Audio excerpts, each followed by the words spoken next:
Hello दोस्त, आप कैसे हैं? मैं उम्मीद करता हूं आप सही होंगे। आज फिर एक नए वीडियो लेकर आपके सामने मैं उपस्थित हो रहा हूं। हालांकि ये वीडियो पहले वीडियो से ही जुड़ा हुआ है और मेरा जितना भी वीडियो रहेगा वो सब पहले ही वीडियो से ही जुड़ा रहेगा, क्योंकि हम इकोसिस्टम को लेकर चल रहे हैं। ठीक है, इकोसिस्टम का मतलब मेरा कोई भी वीडियो एक वीडियो से अलग नहीं होगा। देखिए, हम ये चर्चा कर रहे थे कि वैकल्पिक प्रश्नों में सफल होने के लिए ट्रिक। तो मैंने आपको ये बताया था कि वैकल्पिक विषयों में सफल होने के ट्रिक के संदर्भ में मैंने आपको 3 ट्रिक बताया था, जिसमें एक था समय प्रबंधन करने का ट्रिक, और दूसरा ट्रिक था तुक्का मारने का ट्रिक, और तीसरा ट्रिक ये है प्रतियोगी परीक्षा पाठ्यक्रम से संबंधित ट्रिक है। ठीक है, तो तुक्का मारने वाले ट्रिक पर चर्चा हो रही थी। तुक्का मारने वाले ट्रिक में मैंने फर्स्ट पार्ट को बनाया था, दूसरे पार्ट को बनाया था और तीसरा पार्ट मेरा चल रहा था। तीसरे पार्ट में मैंने एक पार्ट को ख़त्म कर दिया था, जिसको हमने 3 चरणों में बांटकर अध्ययन किया था। चौथा चरण हमारा थोड़ा से बचा हुआ था तुक्का मारने के संदर्भ में। चौथा चरण यानी कि तीसरे का बी पार्ट है, जिसको हम चौथा चरण कहेंगे, थोड़ा सा बचा हुआ था। आज उसी पर चर्चा हम कर लेते हैं। इसी के साथ हमारा ये वीडियो तुक्का मारने के संदर्भ में कंप्लीट हो जाएगा कि तुक्का कैसे मारा जाता है। इसके संदर्भ में ये वीडियो कंप्लीट हो जाएगा कि तुक्का मारने का ट्रिक कैसा होता है। ठीक है, तो आते हैं हम। देखिए दोस्त, मैंने आपको ये बताया था कि 150 प्रश्न में 10 ऐसे प्रश्न होते हैं कि जो हम निर्णय नहीं ले पाते हैं कि ये प्रश्न वास्तव में कौन सा विकल्प सही है और कौन सा विकल्प गलत है। तो इस टाइप के जो प्रश्न होते हैं जिस पर हम कतई भी निर्णय नहीं ले पाते हैं कि कौन सा विकल्प सही होगा, कौन सा विकल्प गलत होगा। लेकिन हम आपको ये बताना चाहते हैं कि जो विकल्प इस टाइप के होते हैं, फिर भी हमें पता नहीं होता है, फिर भी विकल्प देखकर 50% तुक्का मारने का ये ट्रिक है। यानी कि हम इस विकल्प को देखकर हम जो भी टिक करेंगे उसमें यह 100% संभावना है कि 50% यानी 50% हमारा सही हो सकता है। इसका मतलब आप समझ सकते हो कि आपको पता नहीं है, लेकिन वो विकल्प देखकर आप निर्णय ले सकते हो। वो विकल्प देखकर आप निर्णय ले सकते हो और उसमें आपकी संभावना बन सकती है कि 50% सही हो जाए, 50% सही हो जाएगा विकल्प देखकर। कहने का मतलब जहां आपको 100% नहीं पता है, वहां मैं आपको ये बताने वाला हूं कि अगर आपके परीक्षा में जो भी 150 प्रश्न में इस टाइप के प्रश्न आ रहे हैं, उनके सिर्फ विकल्प को देखकर आप अनुमान लगा सकते हो, विकल्प देखकर। लेकिन उस विकल्प को कैसे समझे, उसी को बताने के लिए हम आपके सामने उपस्थित हुए हैं। तो आते हैं, देखते हैं। देखिए, विकल्प यहाँ हम 3 टाइप के विकल्प की चर्चा कर रहे हैं। देखिए, आपके एग्जाम के हाल में एक टाइप का विकल्प इस तरीके के प्रश्न आता है, ध्यान से देखिएगा।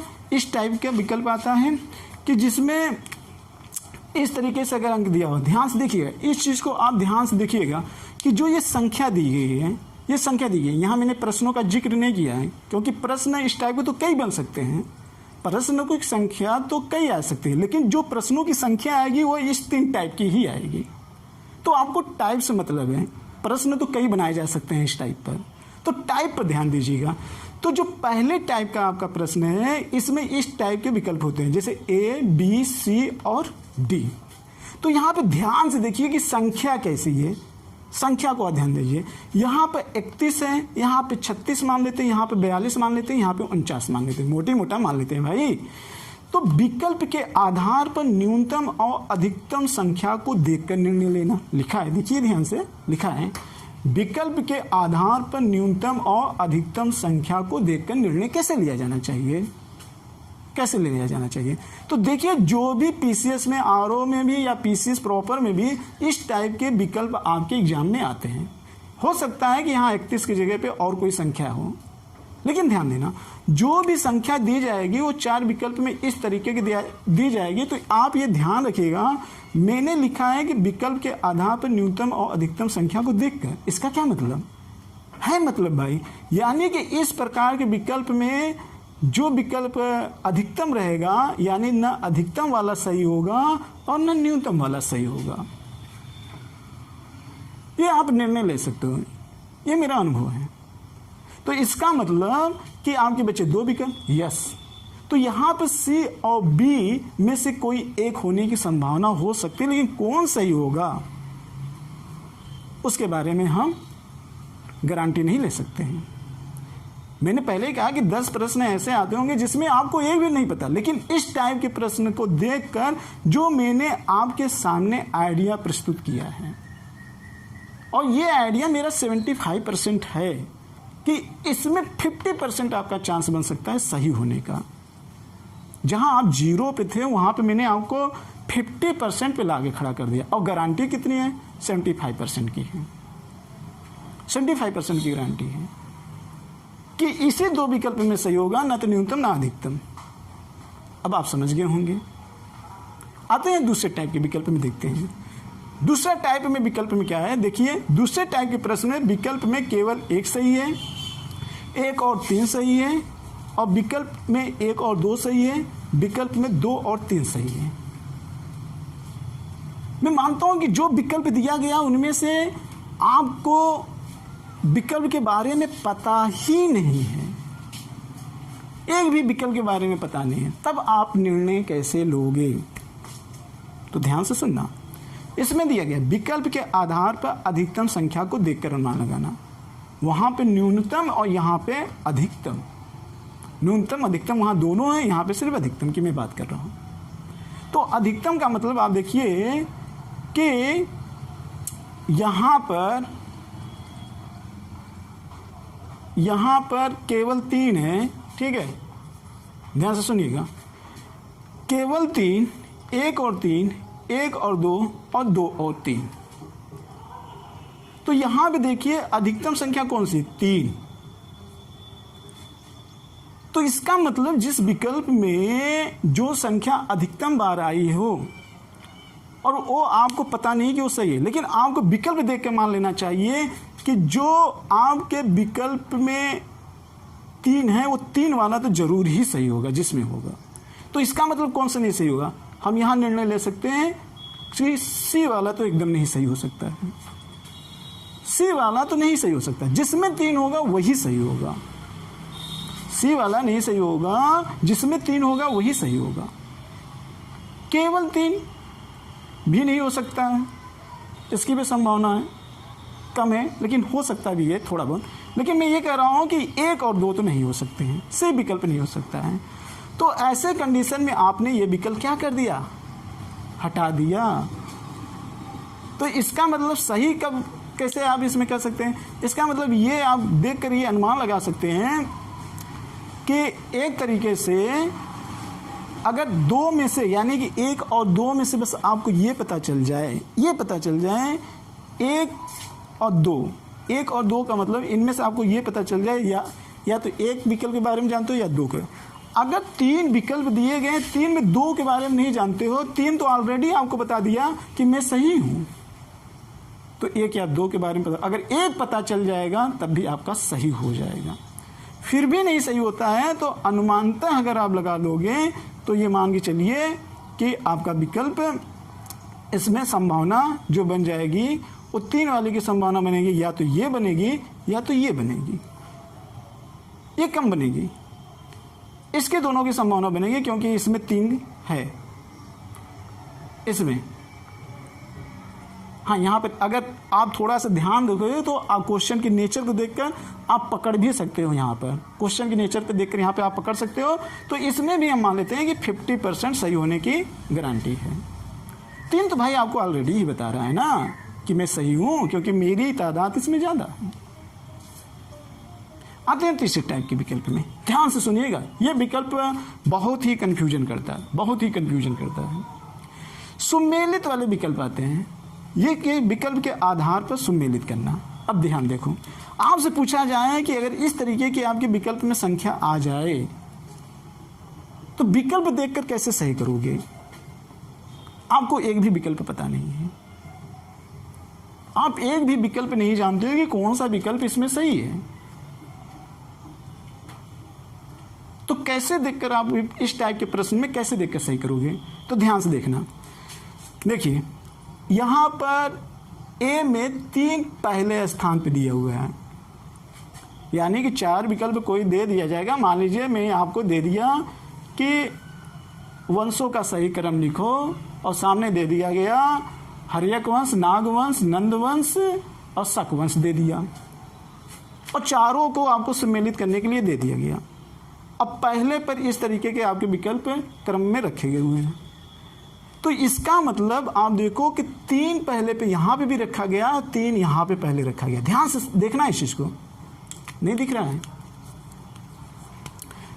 3 यहाँ पे भी दिख रहा है और 3 यहाँ पे भी दिख रहा है। तो इसका मतलब या तो ए सही हो सकता है या तो सी सही हो सकता है। लेकिन आप ये भी कर सकते हैं कि सर 4 तो यहाँ पर भी है, यहाँ पर भी है, यहाँ पर भी है, तो 4 क्यों नहीं सही हो सकता है? और 1 भी तो यहाँ पे तीसरे स्थान पे है, तो ये क्यों विकल्प नहीं सही हो सकता है? तो वो भी देख लो। इस टाइप के विकल्प में आप ये देखना कि 4 की भी संभावना बनती है।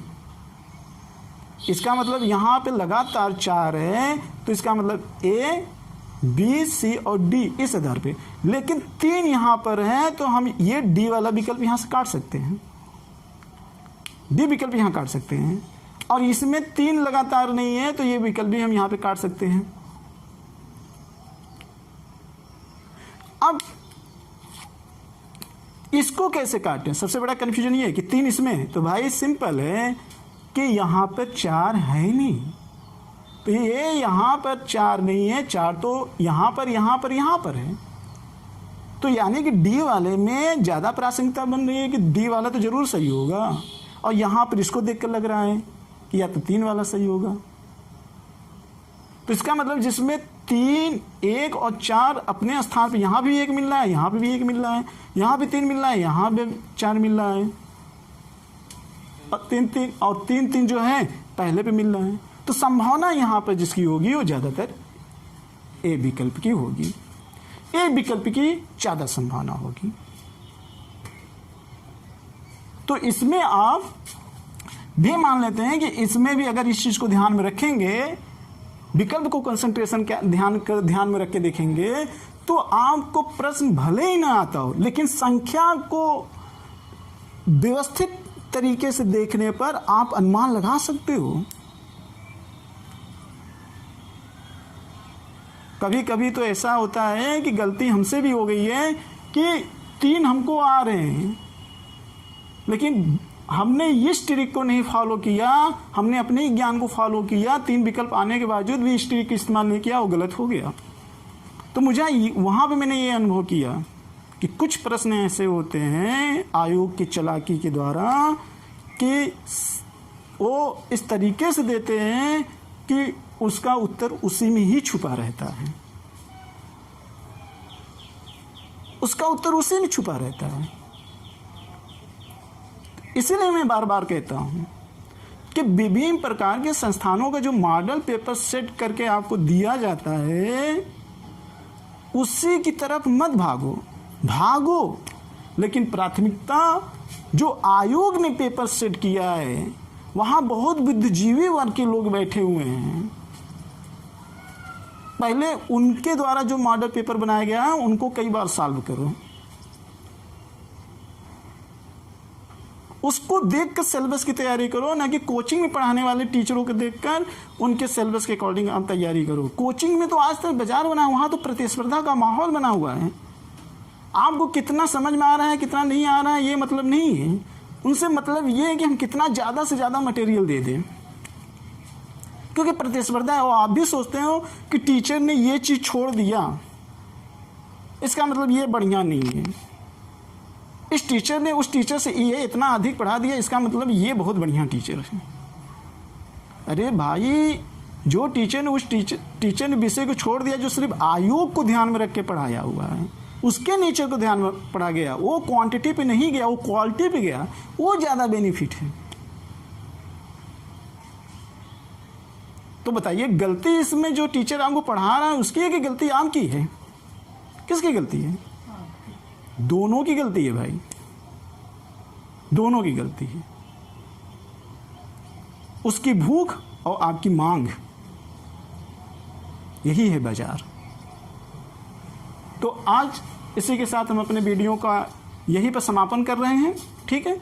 इसके बाद जो नेक्स्ट वीडियो होगा वो होगा प्रतियोगी परीक्षा के पाठ्यक्रम से संबंधित ट्रिक का मतलब ये है कि आने वाले वीडियो में मैं आपको ये पढ़ाऊंगा कि प्रतियोगी परीक्षा से संबंधित के लिए आप कौन सी रणनीति बनाएं, और जो रणनीति बनाएंगे उसी रणनीति के आधार पर ट्रिक का बेस तैयार होता है। रणनीति ही है जो मैं इस तरीके का ट्रिक बना रहा हूं। तो आने वाले समय में प्रतियोगी परीक्षा के पाठ्यक्रम से संबंधित रणनीति होगी और उसी के बेस पर ट्रिक बनाया जाएगा, और वो वीडियो आप जरूर देखिएगा और बहुत ही प्रासंगिक होगा। मैं ये दावे के साथ कह सकता हूं कि ऐसा वीडियो आप अभी तक नहीं देखे होंगे जो आने वाला है। इसी के साथ यहीं तक मैं समापन कर रहा हूं। जय भारत, जय हिंद।